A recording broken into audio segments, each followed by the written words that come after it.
بعض دوستوں کا یہ سوال ہے کہ ہم on line business it means اگر کوئی ٹریڈنگ لیں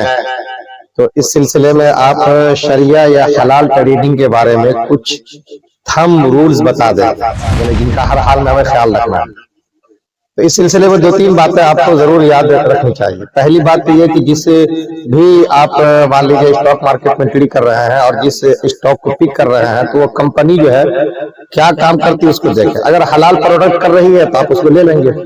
اور اگر وہ نن حلال ہے ظاہر سی بات ہے کہ آپ اس کو جیسے آف لائن نہیں کر سکتے ہیں کسی غیر شرعی کام کو، آن لائن بھی نہیں کریں گے آپ۔ تو پہلی چیز تو آپ کو یہ دیکھنی ہوگی، اور دوسری چیز یہ کہ آپ کو اس کے اوپر باضابطہ ملکیت مل جائے، وہ آپ کے قبضے میں آ جائے، آنرشپ جس کو کہتے ہیں، ٹھیک ہے نا۔ اور تیسری چیز یہ ہے آپ کو وہاں پر دیکھنے کی بات کہ آپ کا جو کچھ بھی وہاں پہ نفع یا نقصان ہے جس کو ہم لوگ رسک بولتے ہیں وہ آپ کی طرف منتقل ہو جائے، وہ آپ کے قبضے میں آنے کے بعد ہی ہوگا۔ اور چوتھی چیز یہ ہے کہ وہ کمپنی بہرحال سود بیسڈ نہ ہو کہ سود پہ پیسے اٹھا کر سارا کاروبار کر رہی ہو، لیوریج وغیرہ جو ہوتا ہے اس سے بچ رہی ہوئی ہے۔ یہ بنیادی چیزیں اگر اس کو دھیان میں رکھ لیں ہم تو انشاءاللہ العزیز آپ کے لیے جو ہے کافی معاون ہوں گی یہ باتیں اور ہیلپ فل ہوں گی، یہ ان کو آپ سمجھ لیں۔